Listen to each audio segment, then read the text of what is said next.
एक वक्त का किस्सा है। सबा सुहागा नामी गांव में मीठे नाम का लड़का मिट्टी के बर्तन बनाने का काम करता था। वो और उसकी बीवी नसीबो मिट्टी भर भर कर लाते और मीठा उस मिट्टी के बर्तन बनाया करता था और अपनी दुकान में सेल किया करता था। अरे मीठे भाई, मिट्टी का लोटा है आपके पास? मैं हर तरह के बर्तन बनाता हूँ मगर मिट्टी के लोटे नहीं बनाता, और लोटे किसी मोटे के लिए तो खास तौर पर नहीं बनाता। ये क्या बात हुई भला? मैं तो इतनी उम्मीद के साथ तुम्हारे पास आया था कि तुमसे लोटा लूंगा और ठंडे ठंडे पानी से कसोटा करूंगा। और मोटे कसोटे, क्या तू मेरे पीछे पड़ गया है? कह दिया है ना मेरे पास लोटा नहीं है। चल निकल यहाँ से, खामखा मेरा दिमाग खराब कर रहा है। वो ग्राहक वहाँ से चला जाता है। अजीब आदमी है, लोटे में ठंडा पानी डालकर कसोटा करेगा। पता नहीं कहाँ कहाँ से मुंह उठाकर आ जाते हैं ये लोग। उसी गांव में बिट्टू नाम का एक धोबी रहता था। बिट्टू की नदी किनारे दुकान थी और वो उस नदी में कपड़े धोया करता था और उसी में सुखा देता था और उन कपड़ों को लोगों के घरों में जाकर वापस कर दिया करता था और इस तरह उसके घर का गुजर बसर होता था। एक दिन मीठा अपनी दुकान पर बैठा होता है कि बिट्टू वहाँ से गुजरता है। और मोटे, ये कपड़े किसके धोकर ले जा रहा है?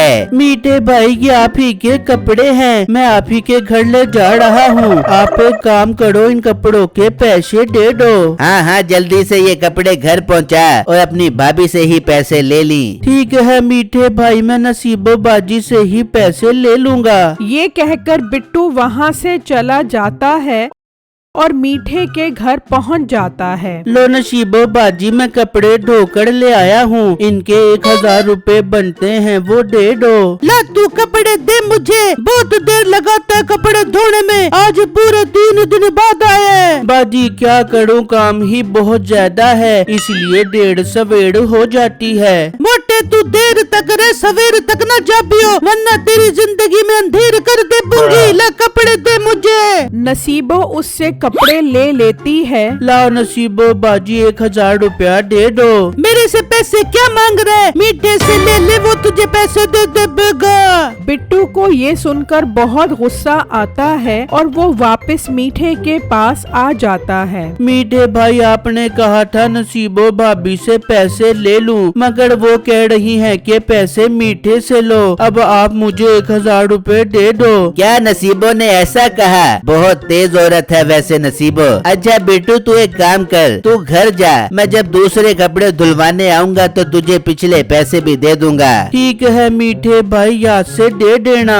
ये कहकर बिट्टू वहाँ से चला जाता है। इस तरह कई दिन गुजर जाते हैं और नसीबो गंदे कपड़े लेकर मीठे के पास आती है। ले मीठे, सारे कपड़े गंदे हो गए हैं, बिट्टू के पास धुलवाने के लिए ले जा। ओ बेगम, तू पागल तो नहीं हो गई? उसके पहले वाले पैसे देने हैं, तू जा। अगर वो पैसे मांगे तो कहीं मीठे से ले लेना।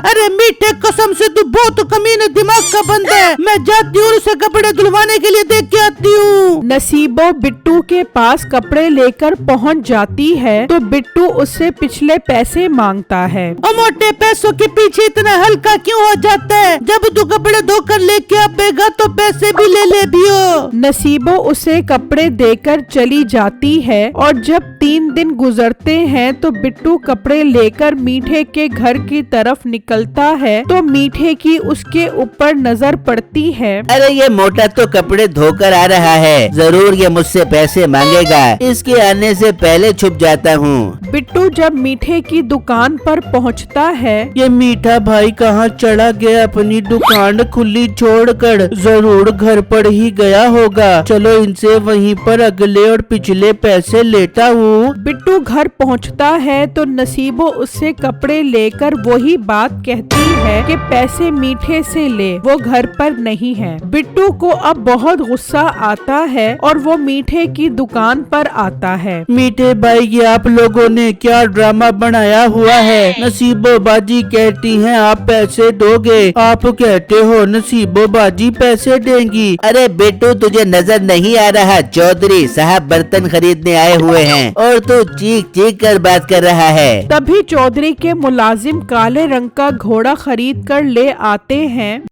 लो मालिक, हम आपकी पसंद का घोड़ा खरीद आए हैं। ये तुम काला घोड़ा क्यों खरीद आए हो? मुझे काला रंग पसंद नहीं है, मुझे सफेद घोड़ा चाहिए। पर मालिक, सफेद घोड़ा तो 45 लाख रुपए का है और मिलेगा भी शहर से। हम एक काम करते हैं, अभी इसे घर पर बांध देते हैं, फिर 1-2 दिन तक इसे वापस करके शहर से सफेद घोड़ा ले आएंगे। ठीक है, इसे घर जाकर बांध दो। और मोटे, तू मेरा मुंह क्या देख रहा है? कहा ना जब कपड़े धुलवाने आऊंगा तो तुझे पैसे दे दूंगा। बिट्टू समझ जाता है कि इसका पैसे देने का कोई इरादा नहीं है। वो वहाँ से चला जाता है और घर आकर ये बात अपने अब्बू को बताता है। ये बात सुनकर उनके जहन में एक तरकीब आती है। बेटा, तूने उससे 2000 रुपए लेने हैं ना? मेरे पास पैसे निकलवाने का एक हल है। वो मुझे तो जानता नहीं है। मैं उसके पास जाकर उससे 2000 रुपए के बर्तन खरीदूंगा और जब उसे पैसे देने लगूंगा तो तू आ जाई और 2000 रुपए ले ली। इस तरह 2000 भी वापस आ जाएंगे और मिट्टी के बर्तन भी। अरे वाह अब्बू जान, ये आइडिया तो बहुत अच्छा है। हम कल ही उसके साथ ये फिल्म करते हैं। फिर अगले दिन बिट्टू का बाप मीठे की दुकान पर पहुंच जाता है और उससे बर्तन खरीद लेता है। अंकल जी, आपके पूरे 2000 रुपए हो गए हैं, जल्दी से दे दो।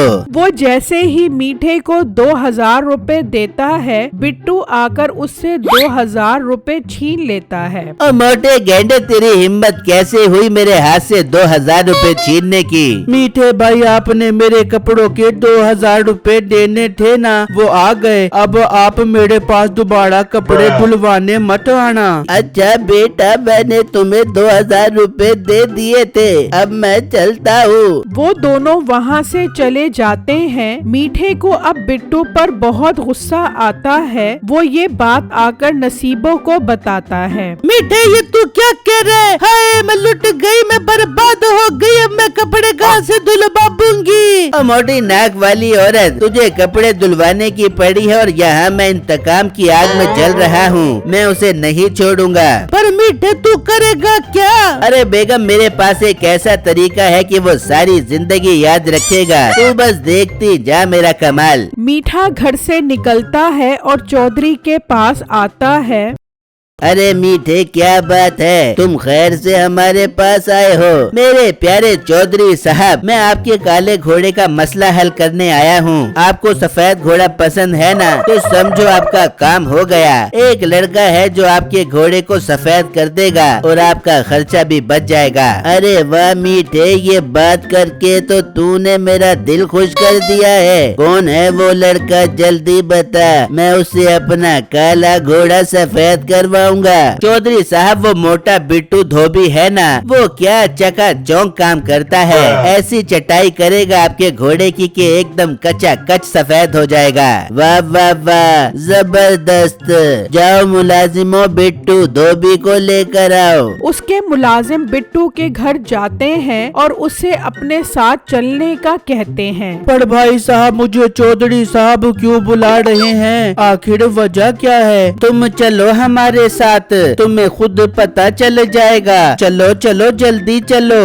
वो बिट्टू को लेकर चौधरी के पास पहुंच जाते हैं। बिट्टू वहाँ मीठे को देखकर समझ जाता है कि ये यकीनन इसकी कोई चाल होगी। बिट्टू, हमने सुना है तुम कपड़े बहुत अच्छे धोते हो। जी चौधरी साहब, मेरे हाथ में बहुत सफाई है। ऐसे छांट छांट के कपड़े धोता हूँ कि कपड़े एकदम साफ सुथरे हो जाते हैं। हमने भी अपने घोड़े को साफ सुथरा करवाना है। इसका रंग काला है, इसे धोकर काले से सफेद कर दो और अगर ये सफेद नहीं हुआ तो तुझे उल्टा लटका दूंगा। चल अपना काम शुरू कर। बिट्टू ये सुनकर बहुत परेशान हो जाता है कि घोड़े को सफेद कैसे करूं? ये तो नामुमकिन है। मीठा खड़ा मुस्कुरा रहा होता है। मुझे पता था ये इस मीठे की ही चाल है। अगर घोड़ा सफेद सफेद ना हुआ तो चौधरी मुझे उल्टा लटका देगा, मुझे कोई हल निकालना पड़ेगा। तभी बिट्टू के दिमाग में एक आइडिया आता है। चौधरी साहब, घोड़े को सफेद करने के लिए एक बहुत बड़े बर्तन की जरूरत पड़ेगी, जिसमें से घोड़े को डालकर सफेद करूँगा। हाँ ये बात तो है, मगर इतना बड़ा बर्तन हम कहाँ से लाएंगे? चौधरी साहब, ये मीठा है ना, ये मिट्टी के बर्तन बनाता है, ये बनाएगा इतना बड़ा बर्तन। हाँ हाँ बिट्टू, तुमने तो काम आसान कर दिया है। चल मीठे, मेरे घोड़े के लिए बहुत बड़ा सारा बर्तन बना, जिसमें ये घोड़ा डालकर बिट्टू इसे काले से सफेद करेगा। ये सुनकर मीठे के होश उड़ जाते हैं। अरे धत तेरे की, ये मोटा तो बहुत सियाना निकला। मैं इसको फंसा रहा था, इसने उल्टा मुझे फंसा दिया। क्या सोच रहा है मीठे? मुझे आज ही ऐसा बर्तन चाहिए। चौधरी साहब, ये इतना आसान काम नहीं है, मुझे 2 से 3 दिन का टाइम दे दो, मैं तैयार कर देता हूँ। ठीक है मीठे, तेरे पास 3 दिन का टाइम है। अगर बर्तन तैयार ना हुआ तो मैं तुझे उल्टा लटका दूंगा। चल जा, अपने काम पर जुट जा। मीठा परेशान वहाँ से निकलता है। घर आकर अपनी बीवी नसीबो को ये बात बताता है। ओ मीठे, ये तो बहुत बुरा हुआ, उस मोटे ने तो तुझे उल्टा फंसा दिया। अब तू क्या कर बेगा? इतना बड़ा बर्तन कैसे बड़ा बेगा? बेगम, यही सोच सोच कर तो मेरा दम निकल रहा है। अगर बर्तन न बना तो चौधरी मुझे उल्टा लटका देगा। मीठे, मेरे पास एक हल है, तू आज रात को जाकर चौधरी के काले घोड़े को जहर दे दे, ना घोड़ा रबेगा ना तुझे बड़ा बर्तन बनाना पड़े बेगा। अरे वाह मेरी प्यारी बेगम, क्या जबरदस्त मशवरा दिया है। मैं चौधरी के घोड़े को मारकर इससे तो जान छुड़वाऊं, फिर उस मोटे बिट्टू का मसला हल करूंगा। मीठे, तू उस चौधरी से अपनी जान छुड़वा, फिर मैं तुझे कैसी तरकीब बता दूंगी कि वो मोटा बिट्टू इतना तंग आ जाएगा कि ये गाँव ही छोड़ कर चला जाएगा। आई लव यू मेरी मोटी नथनों वाली बेगम। समझ, चौधरी का घोड़ा इस दुनिया से गया। अच्छा, तो ये प्लान बना रहे हैं, मैं अभी जाकर चौधरी साहब को बताता हूँ। बिट्टू वहाँ से निकलता है और चौधरी के पास पहुँच जाता है। क्या हुआ बिट्टू, तुम वापस क्यों आ गए? चौधरी साहब, मैं एक बहुत बड़ी खबर लेकर आया हूँ। मैं मीठे के घर के पास से गुजर रहा था तो मैंने चुपकर उनकी बात सुनी। वो आपके घोड़े को मारने का प्लान बना रहा था। ये तुम क्या कह रहे हो? वो भला मेरे घोड़े को मार कर क्या करेगा? चौधरी साहब, वो कह रहा था कि घोड़ा मर जाएगा तो मुझे इतना बड़ा बर्तन बनाना नहीं पड़ेगा, इसीलिए वो आपके घोड़े को मार रहा है। अच्छा, तो ये बात है। मुलाजिमों, आज रात को अपना पहरा सख्त कर दो। अगर मीठा आए तो उसे वहीं पकड़ लेना, और अगर बिट्टू तुम्हारी बात गलत हुई तो मैं तुम्हें उल्टा लटका दूंगा। जी चौधरी साहब, मुझे मंजूर है। फिर जब रात होती है तो मीठा जहर मिला चारा लेकर खड़ा होता है। नसीबो, मैंने इस चारे में जहर मिला दिया है, ये खाते ही घोड़े का पटाखा निकल जाएगा। हाँ मीठे, अब देर न कर, जल्दी से जाकर चौधरी के घोड़े का पटाखा निकाल दे, फिर हम बिट्टू का पटाखा निकालने का प्लान बनाते हैं। ठीक है बेगम, मैं यूँ गया और यूँ आया। मीठा वहाँ से निकल जाता है और वहाँ चौधरी के मुलाजिम छुपकर इंतजार कर रहे होते हैं। इतनी देर में मीठा वहाँ पर आ जाता है। इसका मतलब बिट्टू ने ठीक कहा था, ये मेरे घोड़े को जहर वाला चारा खिलाने आया है। इसको तो मैं ऐसा लटकाऊंगा कि ये याद रखेगा। मीठा उसे चारा खिलाने लगता है तो वो सब बाहर आ जाते हैं। अच्छा, तो मीठे तू मेरे घोड़े को जहर वाला चारा खिलाने आया है। मुलाजिमों, लटका दो इसको उल्टा। अरे नहीं चौधरी साहब, ये जहर वाला चारा नहीं है। मैंने सोचा आपका घोड़ा बहुत भूखा होगा, इसीलिए इसे चारा खिलाने आ गया। झूठ बोलने की जरूरत नहीं है, मैंने खुद सुना था तुम जहर देकर इस घोड़े को मारने की बात कर रहे थे। अगर ये जहर जड़ वाला चारा नहीं है तो चौधरी साहब इसे बोलो कि ये चारा खाए, अभी पता चल जाएगा। हाँ चल मीठे ये चारा खा। अरे चौधरी साहब मुझे डॉक्टर ने चारा खाने से मना किया है। डॉक्टर ने चारा खाने से मना किया है ना, उल्टा लटकने से तो मना नहीं किया। चलो इसे उल्टा लटका दो।